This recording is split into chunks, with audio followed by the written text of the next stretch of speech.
শেরপুরের পাইকারি বাজারে বেড়েছে সব ধরনের মাছের দাম। আশেপাশের জেলা থেকে সরবরাহ কম থাকার অজুহাতে প্রতিদিনই বাড়ছে মাছের দাম। এই মুহূর্তে শেরপুরের নবীনগর বাজারে আছেন সহকর্মী শহীদুল ইসলাম হীরা। সরাসরি যাচ্ছে তার কাছে।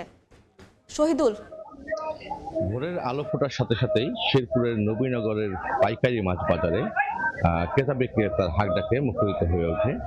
আমরা জানতে পেরেছি এই নবীনগরের পাইকারি মাছ বাজারে শেরপুরের বিভিন্ন অঞ্চল থেকে মাছ আসে, এখানে পাইকারি বিক্রি করা হয়। এখান থেকে এই পাইকারি মাছগুলো কিনে নিয়ে কিন্তু সাধারণ খুচরা বিক্রেতারা কিন্তু বিভিন্ন বাজারে গিয়ে তারা মাছ বিক্রি করেন। শুধু শেরপুর জেলার বিভিন্ন এলাকা থেকে নয়, এই আমরা আরো লক্ষ্য করেছি শেরপুরের বাইরে ময়মনসিংহ, নেত্রকোনা, সিলেট, চট্টগ্রাম, খুলনা, দেশের বিভিন্ন জায়গা থেকে কিন্তু আসলে এই মাছের বাজারে পাইকারি মাছগুলো আসে। আমরা পাইকারদের সাথে কথা বলেছি এবং এখানকার যারা খুচরা বিক্রেতা রয়েছেন তাদের সাথে কথা বলেছি। তারা কিন্তু আমাদেরকে জানিয়েছেন যে এই আজকের মাছের বাজারটা বেশ চড়া রয়েছে। মাছের সরবরাহ কম থাকার কারণে কিন্তু আসলে মাছের বাজারটা বেশ চড়া আজকে।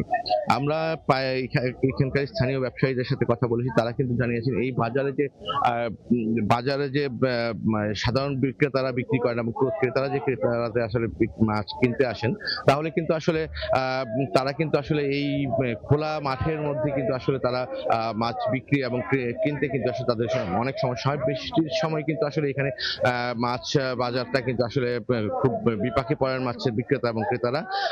আমাদেরকে তারা জানিয়েছেন এখানে পৌর কর্তৃপক্ষের কাছে তারা কিন্তু আসলে দাবি করেছেন এই বাজারে কিন্তু নতুন করে একটা বাজার শেড তৈরি করে দেওয়ার জন্য, যাতে করে এখানকার ক্রেতা বিক্রেতারা মাছ বিক্রি করতে গিয়ে এবং কেনা বিক্রেতা করতে গিয়ে যেন তারা আসলে সুবিধা ভোগ করতে পারেন।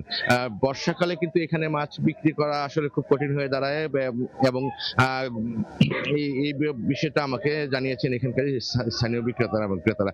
আমরা জানতে পেরেছি এখানে 7জন মধ্যস্থতাকারী রয়েছেন। এই মধ্যস্থতাকারীর মাধ্যমে কিন্তু আসলে মাছগুলো আসলে হাঁক ডাক করে কিন্তু আসলে যারা পাইকারি ক্রেতা আছেন তারা কিন্তু এখানে মাছগুলো কিনে নিয়ে থাকেন। তারা কিন্তু এখানে মাছগুলো কিনে নিয়ে জেলার বিভিন্ন প্রান্তে কিন্তু আসলে মাছগুলো খুচরা পর্যায়ে বিক্রি করে থাকেন। আমরা জানতে পেরেছি এই মাছ বাজার থেকে আসলে যে মাছগুলো আসলে পাওয়া যায় সেখান থেকে কিন্তু দামের পার্থক্য বেশ লক্ষ্য করা যায়।